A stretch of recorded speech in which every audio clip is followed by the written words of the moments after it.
Yep, that's right. 101 Beat, Nashville's home for hip-hop and R&B.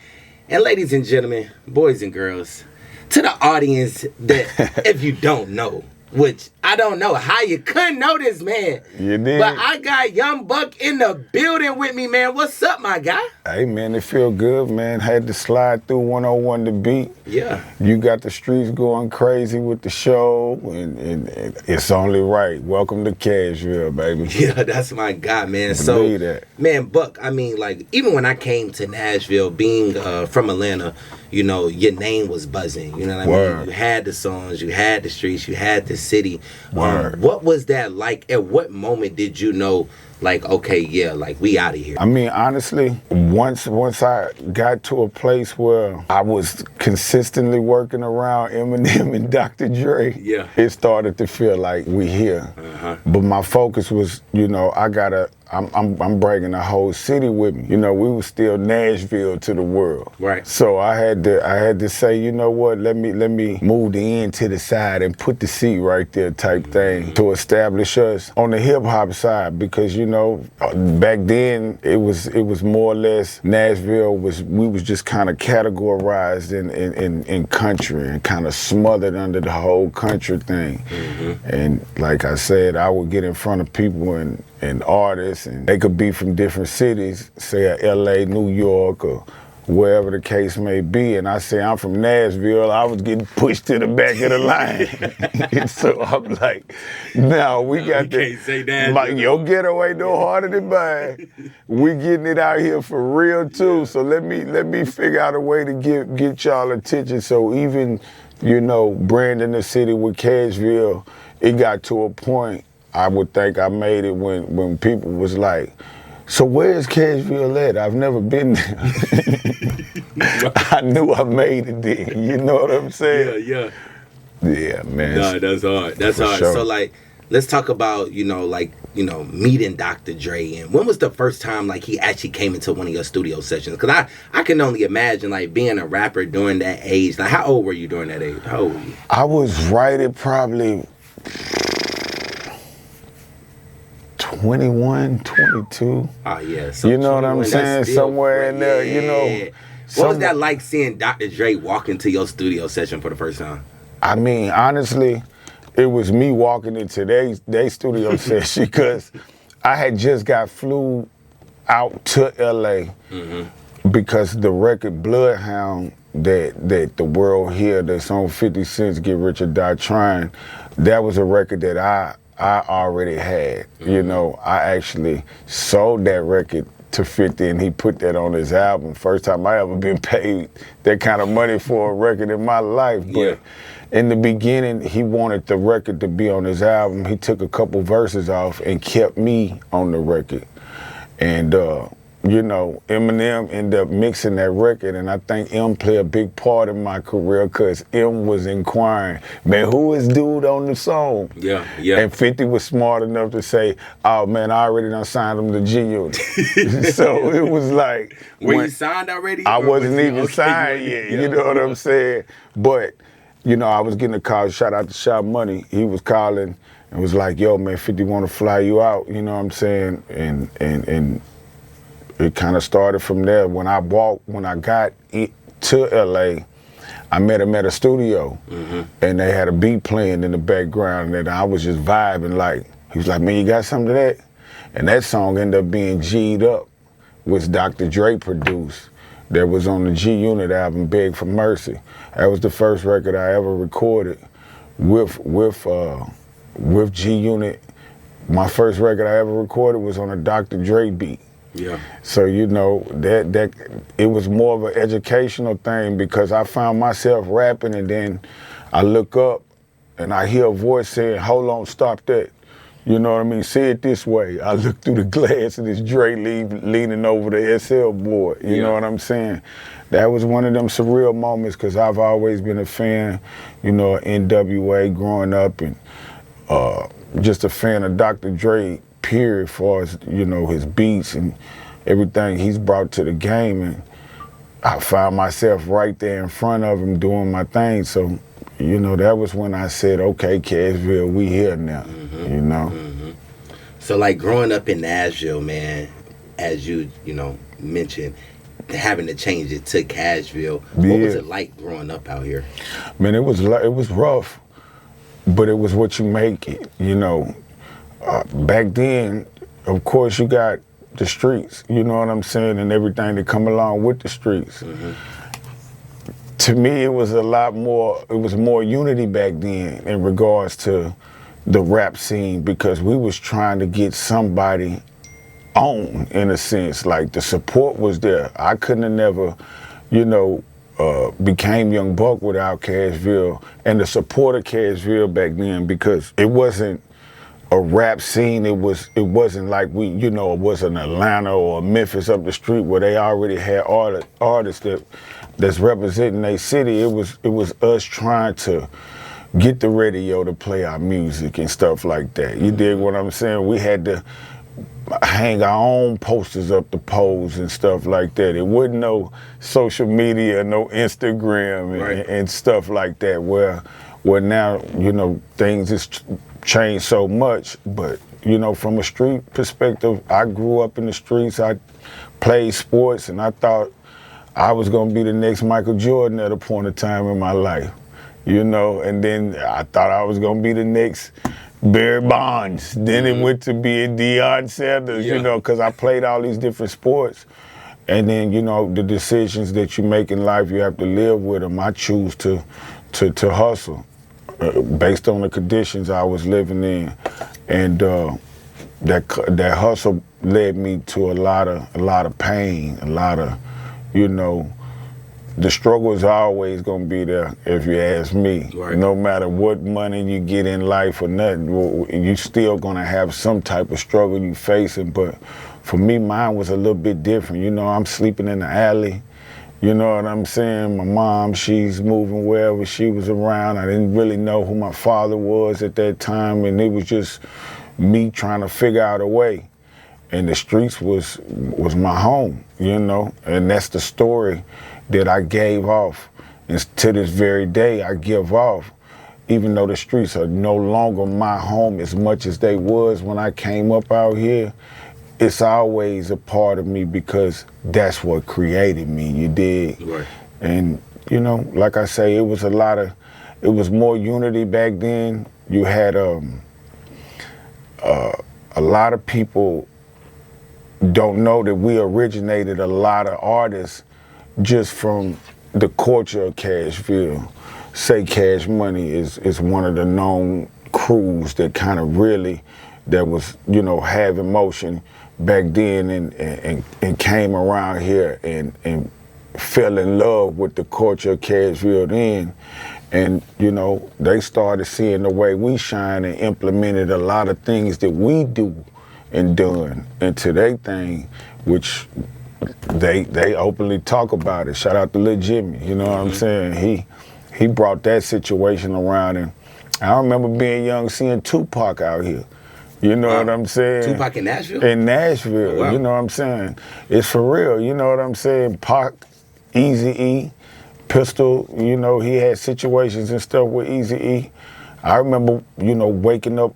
I used to hustle at this place called Tiffany's Car Wash as a youngster. I probably, 9, 10 years old out there in the field. And I used to go to Dobie's Bar and Grill across the street back then. I remember walking in, getting my regular bologna and egg sandwich that I used to get fried. You know what I'm saying? And look in the corner and see Eazy-E in the corner reading the newspaper. You dig what I'm saying? So it was going on for real. It was real, really going on for real. We had individuals around here that really, played a part in why we call it Cashville, for sure. Rest in peace to Lil Jason.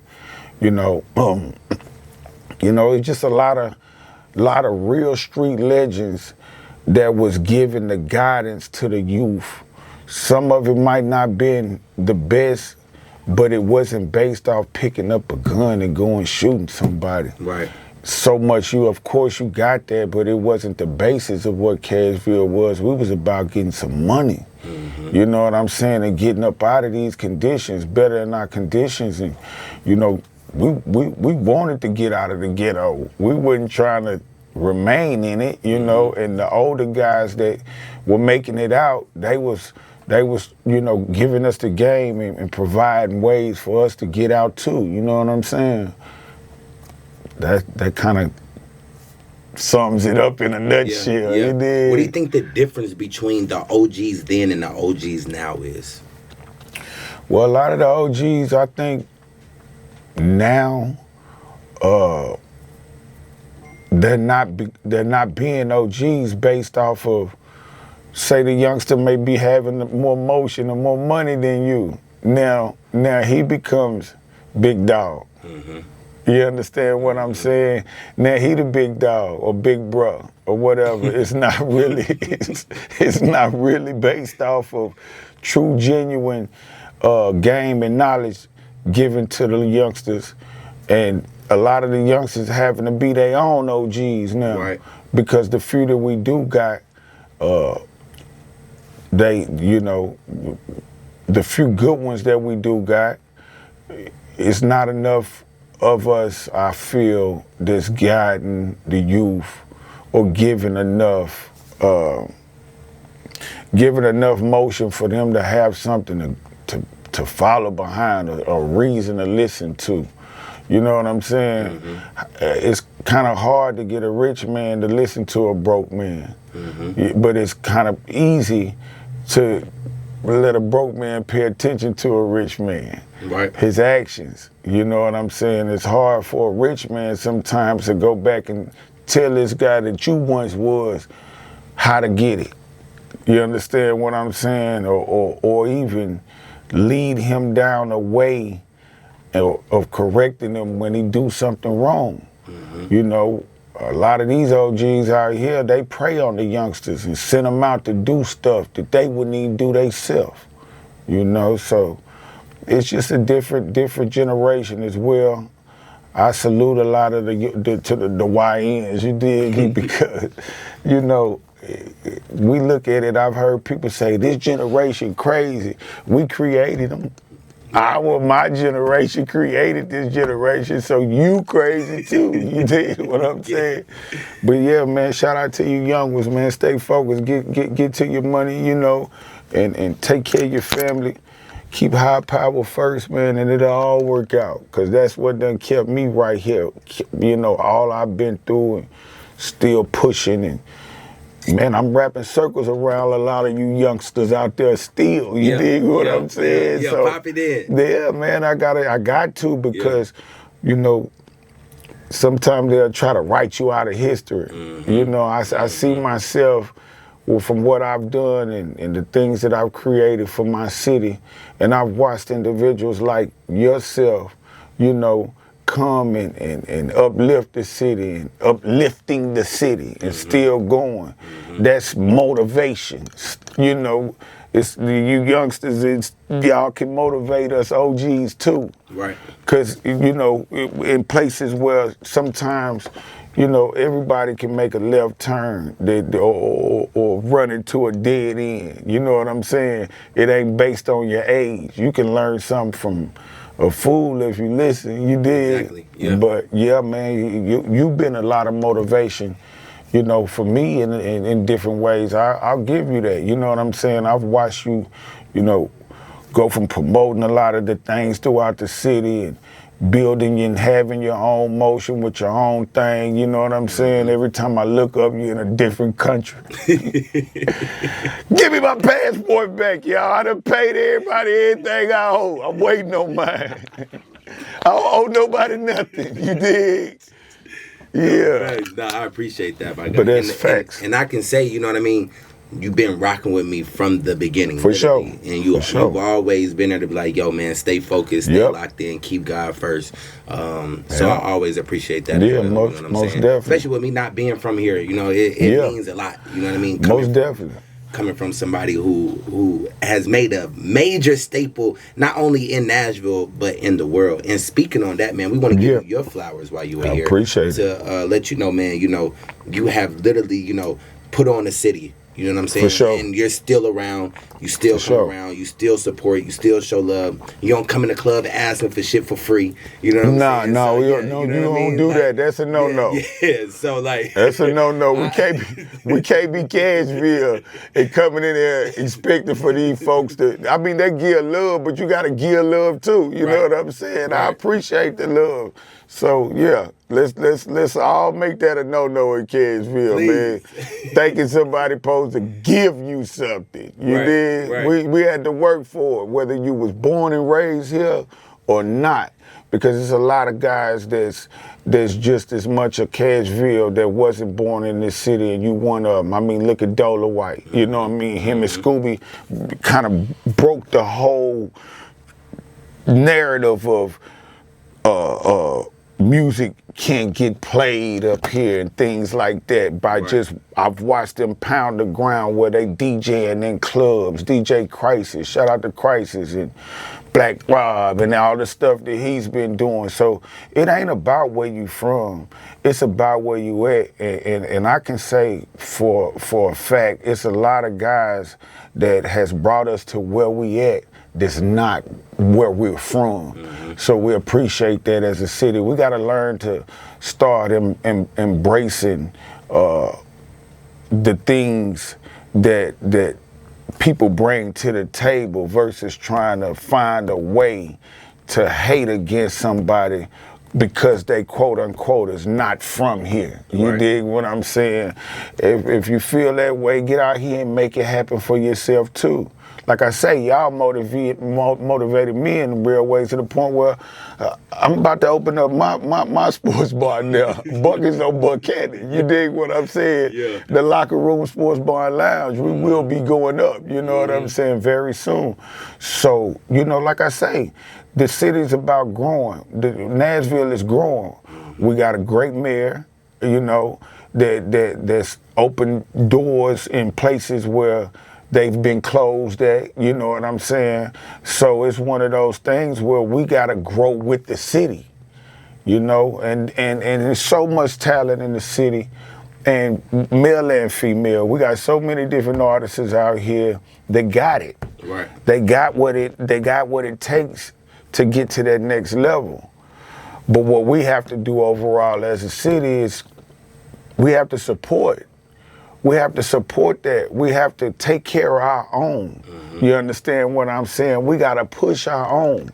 We got to be in there, not to take away from nobody else, but we have to establish Cashville, and the artist has to be, and that's what I see in you too, that I've watched you do is you know, giving that artist that new upcoming, you know, wave of an artist that's making it make sense. It's got to make sense. Exactly. You know what I'm saying? But giving them that platform to be able to do their thing. You know what I'm saying? Right.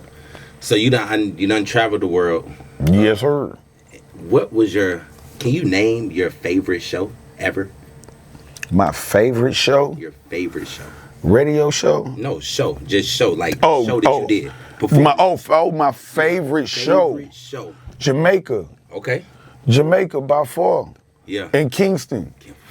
And to be able to be a part of that, like, you know, they call me Buck Marley. Because the Marleys was who actually, you know, brought us through there like that. And they so loved throughout Jamaica, and especially Kingston, that I got to experience what Jamaica really is. Yeah. And it's like, it made me respect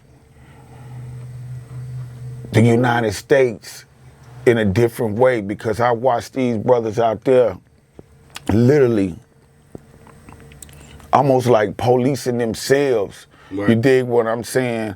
I watched them almost like the scene of, you remember when the movie Muhammad Ali, when he landed at the airport and it was all the people waiting on him? Yeah. That's kind of we got that kind of welcome out there. Was this the first time that you went to Jamaica? First time I ever been. So first time was... So I'm like, what? Yeah. So when we go on the stage to perform at that show, you know, I'm so used to hearing Jamaica say, "Bo, bo, bo, bo."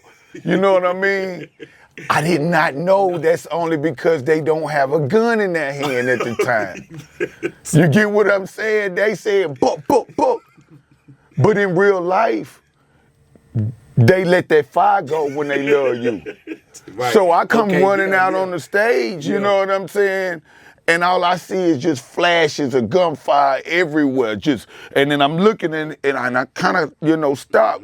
And I had to gather myself and say a quick prayer on the inside. Lord, please don't let them turn them and point them this way. Mm-hmm. Yeah. You know what I'm saying? So they shooting. They shooting. It was outside venue. It was people as far as the eye can see. And soon as, I was one of the ones that hit the stage first with the whole G-Unit thing when we was running. And yeah, man, I just remember seeing guns go in the air and just shooting. And it was just amazing to me, the control and the love with the control that I kept. I act like I wasn't scared, but I was, because I ain't never seen nothing like that. Yeah. But I got it together real quick, and that made them even love you even more. Yeah. And doing these concerts, it's good for the fans to know that artists feed off of the energy that y'all give. Yeah. So as long as we as a city show that love to these artists, of course they're going to give us a good show. Yeah. You dig? Yeah. It's some of the cities, we got to get out of that habit of just standing around. Let's have fun again. Mm-hmm. I remember when we used you would see, packs of people coming through dancing and doing their dances together. Now you go to the club and everybody, you got 30 people in a section, one bottle. Right. What are we doing here? What's going on? Let's stop this. Let's stop this right now. Certain standards that gotta get set. You know what I mean? We would never. It's Cashville. Right. We go out and have a good time. You know what I'm saying? Start dance with the ladies. You know what I'm saying? Yeah. I ain't saying twerk with them, fellas. I'm saying dance with them. Let them twerk. Yeah. Let them twerk, you can stand behind them and let them do their thing, but come on now. Yeah. We can't be in here saying, who's the toughest. Everybody want to be tough in the club now. And that ain't. Why do you think that is? I don't even think it's well, I'm not going to say every city, because certain cities actually have club culture. And I think that's what it is. Maybe we don't understand club culture. So we go into these establishments with the mindset of, oh man, shit, I got a beef. And it's just bro, take that shit to the street. Exactly. There's a lot of beautiful ladies in the building. Why are we? Why am I coming here? Why am I making this the war zone? Right. Why? And that's something that I think, we're growing out of slowly but surely. You know what I'm saying? It's taking a little time. But why it's like that, I couldn't give a definite answer. I will say that, egos is definitely an issue. Mm-hmm. Don't nobody want to feel belittled by somebody. Exactly. You understand what I'm saying? And it's almost, if you got it, I got it too. So what make him any different than me? You know what I'm saying? So we base a lot of our things that we do as people, we base it off the dollar. And a lot of other people, they just base it off of having a good time. Mm-hmm. We have to learn that, let's enjoy and start having a good time. And that's really what creates the dollar. Mm-hmm. And quit basing everything from the dollar. I really ain't good at building things. I hate building things from the dollar. Relationships and stuff like that with people based on the dollar. I mean, business is business, but to build things based on a dollar, I'm gonna tell you, man, once you take that dollar away, then you'll see the real person. Mm-hmm. So I'd rather try to build with somebody outside of the dollar, and just to see, what I'm dealing with. Yeah. And then we'll get to the dollar, you know what I mean? Especially if you long term. Now you short term, man, let's get to the bag and you go about your business. Right. You dig?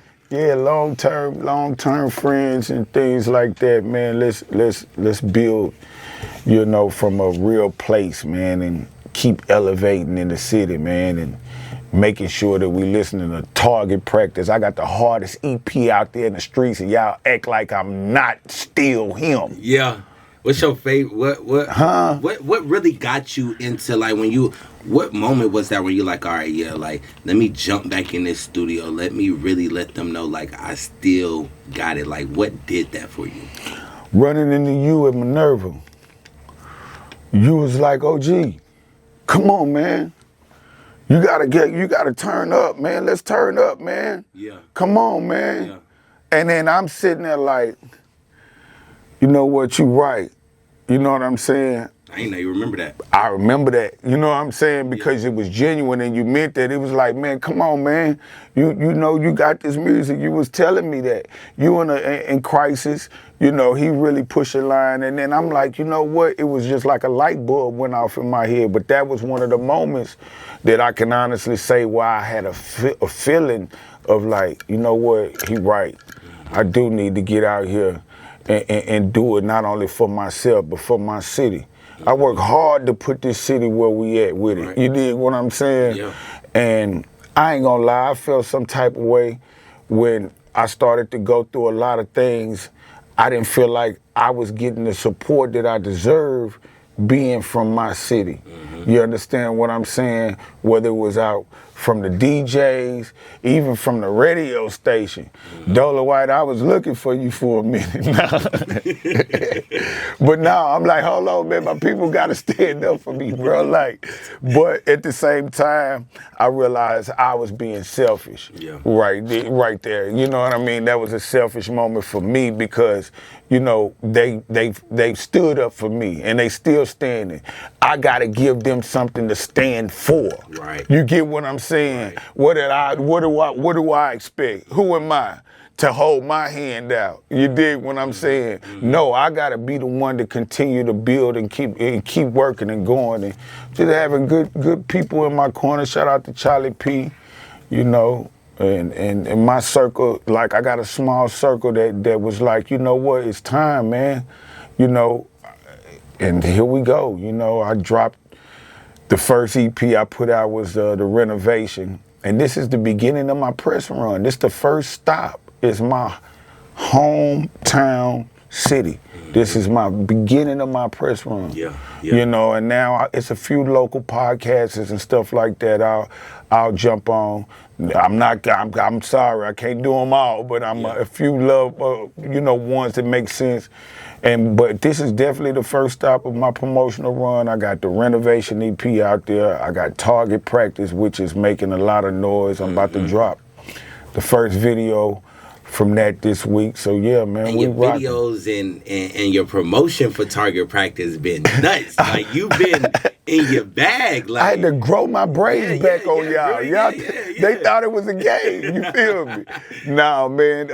But yeah, I just been trying to do things different. You know what I'm saying? You know, I'm at a place with this music where, you know, I feel like I've never got my just due yet. Exactly. I've been through so much that it's hard for the world to realize technically I've only put out 2 solo worldwide projects, which was Straight Outta Cassville and Buck the World. Yeah. You know, and the success is so much success of G Unit, I think overshadows the fact that people, you know, not really paying attention. I had to re-wake them up to the fact of, you know, I got a lot to say and a lot more to give. You know what I mean?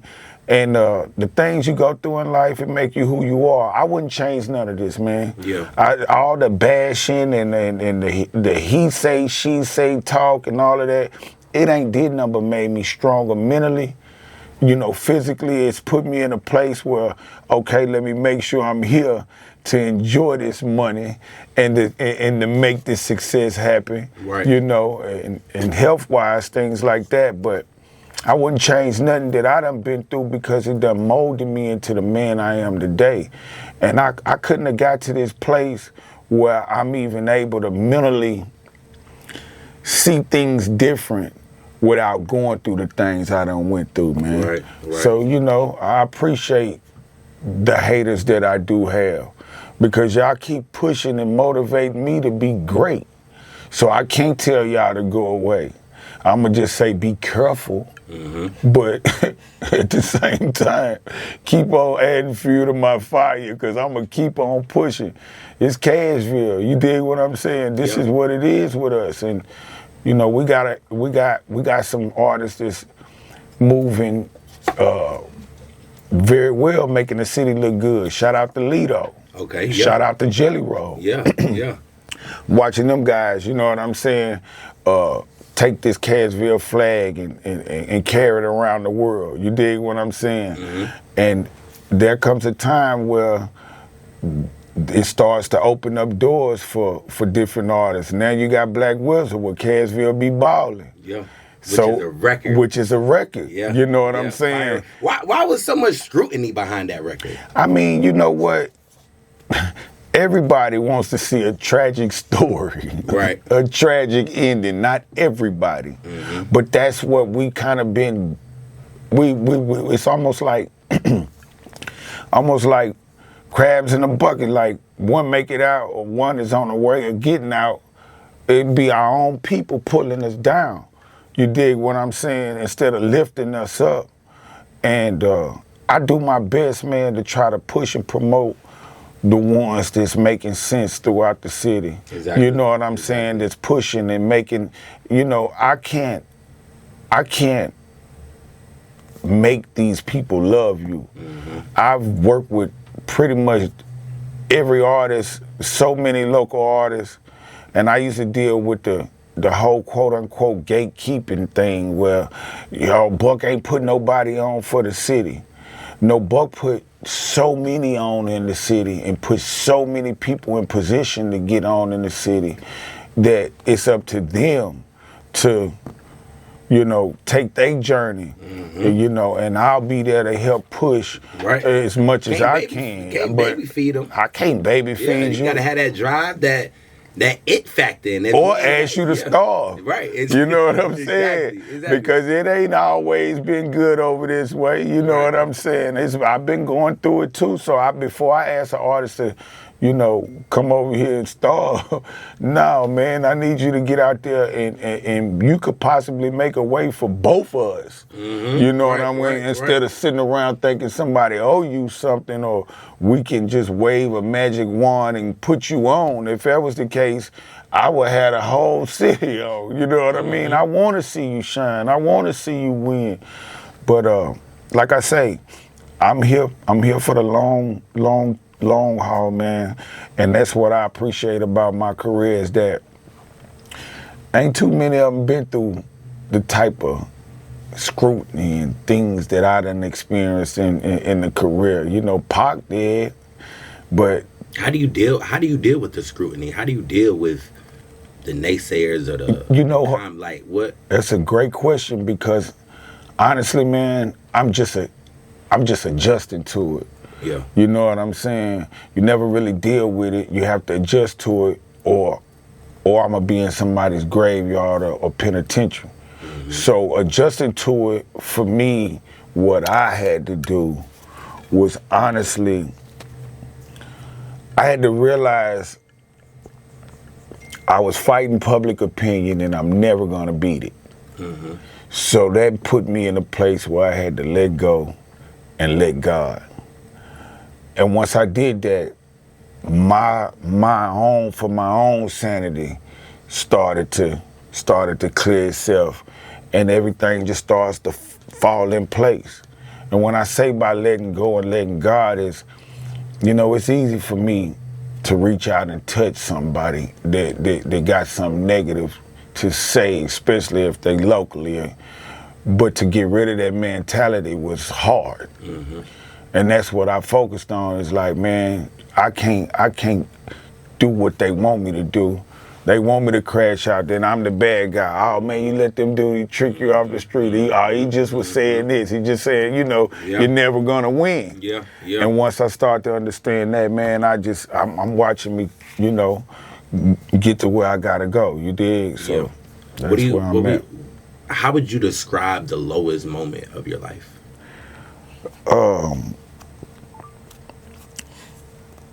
Man, watching my children, man, have to deal with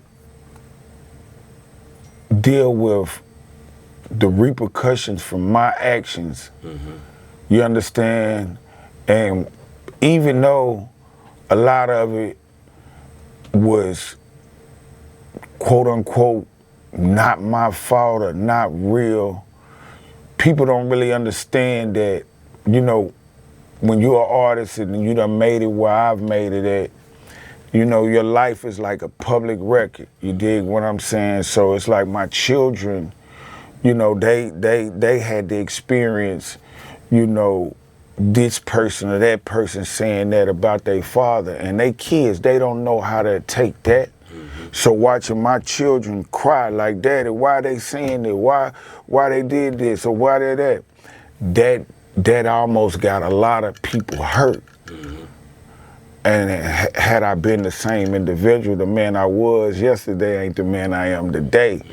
But that right there almost got a lot of people hurt, because seeing my children have to suffer from things that they ain't got nothing to do with, right, made me, you know, almost really push that line and paying individuals visits in a real way.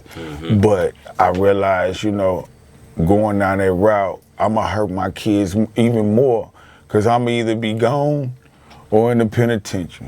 And I've already experienced the penitentiary a couple of times. You understand what I'm saying? I've never been in a situation like I am right now, and being as innocent in a situation and going through what I've had to deal with for these past 5 years. I've never in my life been so innocent and had to basically be treated as if, you know, you're guilty until proven innocent. Right. I got an ankle monitor on right now, and I had on my ankle for 5 years. You understand? With a situation where I was the victim, and not only I was the victim, I was the one being shot at. They called me to do a wellness check.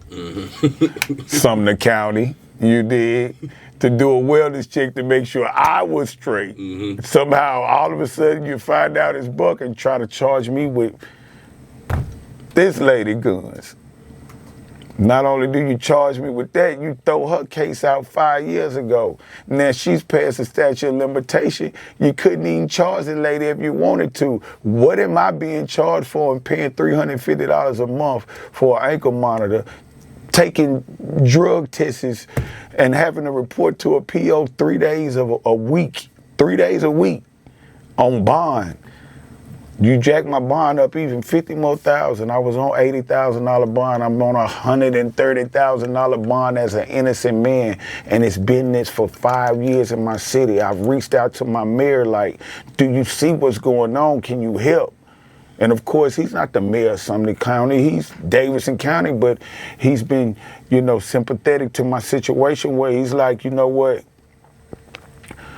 You definitely need a good lawyer to go in there. It's not right, you know. And the world knows it's not right. I just don't understand why me in a situation like that. I'm no different than nobody, but at the same time, I'm an innocent person, so it makes me realize and think, you know, how many times and who else y'all doing like this? Exactly. You dig what I'm saying? That's what it's about. And that's what it's about. Facts, and that's what it changed. How many other, especially our skinned black men, exactly, say how many other people are in the same type of situation? Same type of situation. In the system, which is a bigger... We'll be here all day. Man, it'll be a whole... you got to tap in. You got to tap into my podcast, y'all. I'm going to be co-hosting on a podcast alongside a lady by the name of Miss Brooke. Y'all may know of her. She has a big bill bonding company. But basically, our podcast is about that. It's about giving a voice for the voiceless, the ones that's in those situations or experiencing being locked up or have, you know, educating the world on what actually bail bonding is, and how they're trying to take that away from us and stuff like that. So yeah, y'all look out for it. It's called Young Buck coming soon as the co-host on Miss Brooks' bonding show. Buck and Brooks, man. It's Buck and Brooks, man. But yeah, man, that's right, man. I got Buck in the building. It's your boy JG. I told y'all, man, you never know who might stop by the station for a little conversation with the kid. You did. Buck, I appreciate you, my brother. I appreciate everything that you've done for the city, everything that you've done just for me individually, the support that you've given me throughout the years, bro. Word. Really appreciate that. I mean, one phone call I asked you, brother, I need the interview. You said it's done. It's done. You know, so I appreciate that, my God. Like I told y'all, man, don't get no better, don't look no better, and it definitely don't sound no better. It's your boy JG Young Buck right here on 101 Beat. Perfecto.